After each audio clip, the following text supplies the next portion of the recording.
2025 मध्ये या शासनाला कधी ना कधी निवडणुका घ्याव्याच लागतील, नाहीतर लोक यांच्या बोकांडी बसतील. पण ज्या पद्धतीनं प्रशासन काम करतंय, अजिबात अंकुश नसलेलं प्रशासन, म्हणजे प्रत्येक रस्त्याची समस्या, लाईटची समस्या, पाण्याची समस्या दिवसेंदिवस वाढते आणि प्रशासनाचं लक्ष नाही. महापालिका प्रशासनाच्या वर अंकुश बसायला लोकप्रतिनिधी असले पाहिजे. त्या निवडणुकीची तयारी त्यांनी कधी घेऊत ते घाबरत आहेत. भारतीय जनता पार्टीवाले डरपोक आहेत, त्यामुळे त्या निवडणुका टाळतायत. आणि तरी आम्ही सर्व शिवसैनिकांना त्यांची मानसिक तयारी करण्यासाठी आणि निवडणूक कधी येऊ दे, शिवसैनिकात सदैव तत्पर असतो. त्याची एक आढावा भेटल, त्यांना मार्गदर्शन केलं. सर्व शिवसैनिकांना एक आश्वासन देतो की आम्ही तुमच्या बरोबर आहे. शिवसेना पक्षप्रमुख, संपर्क प्रमुख तुमच्या समोर सदैव बरोबर आहेत. खचून जाऊ नका, खचलेले नाहीतच, पण एक चांगल्या उत्साहाने कामाला लागा. पुढचे दिवस आपलेच आहेत. जसं तुम्ही भाषणात बोलले की या पक्षामध्ये आपल्याला अजून 10 कामगार पाहिजे, तर हे पूर्ण हे बघा, आता एक प्रश्न सांगितला हिंदुत्व उद्धव साहेबांचा होता. या आमच्या उद्धव साहेबांना का शिवसेना पक्षप्रमुख, शिवसेना प्रमुखांच्या मुलाला कोणाच्याही सर्टिफिकेटची गरज नाही. यांचं बेगडी हिंदुत्व, यांचं पाखंडी हिंदुत्व आपण बघितलेलं आहे. त्यामुळंच आता दिवाळीमध्ये बाकीच्यांना सीधा, आता तुम्ही द्यायचं होतं, सगळ्यांनाच द्यायचं होतं. फक्त जाती भेद, धर्मभेद करता तुम्ही. फक्त मुस्लिम लोकांनाच, मुस्लिम बांधवांनाच का, सगळ्यांना द्यायचं होतं. रमजान सगळ्या देशाला द्यायचं होतं. फक्त त्यांना खुश करण्यासाठी.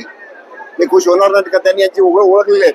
पण या लोकांना सौगाते मोदी, हे काय, ज्या मोदी साहेबांनी सांगितलं होतं की यांना मतदान दिलं तर तुमचे मंगळसूत्र सुद्धा जातील, त्यांनाच तुम्ही शिरा देताय. हे डबल भूमिका झाली.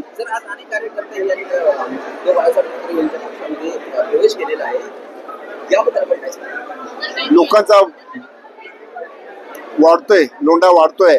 लोकांना खरं काय खोटं काय कळतंय.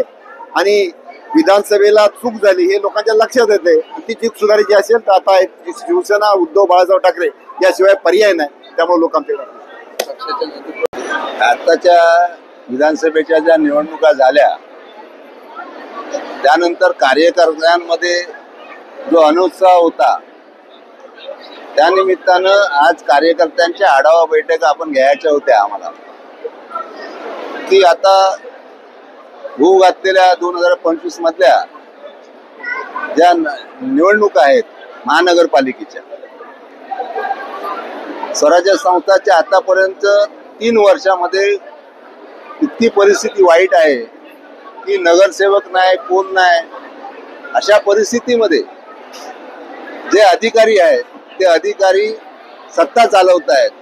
म्हणून त्या ठिकाणी कार्यकर्त्यांनी येणाऱ्या निवडणुकांमध्ये जास्तीत जास्त नगरसेवक शिवसेना उद्धव बाळासाहेब ठाकरे पक्षाचे यायला पाहिजेत.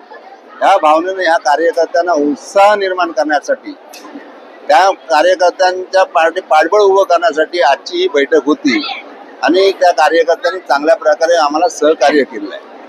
सर, गेली 2.5-3 वर्ष एक सातत्याने प्रश्न उपस्थित केला जातो विरोधकांकडून, शिवसेना प्रमुख उद्धव बाळासाहेब ठाकरे यांनी हिंदुत्व सोडलं, परंतु आता ते भाजपाचे नेते आता मुस्लिम समाजातील जे आपले बांधव आहेत त्यांना भेट देणार आहेत. तर याकडे आपण कसं पाहतो?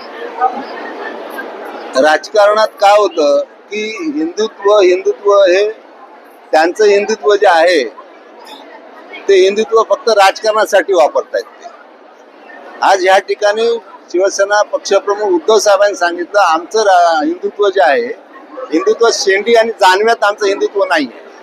आमचं हिंदुत्व, आमचा जो माणूस आहे त्या हिंदू माणसासाठी, त्याच्यासाठी आमचं हिंदुत्व आहे.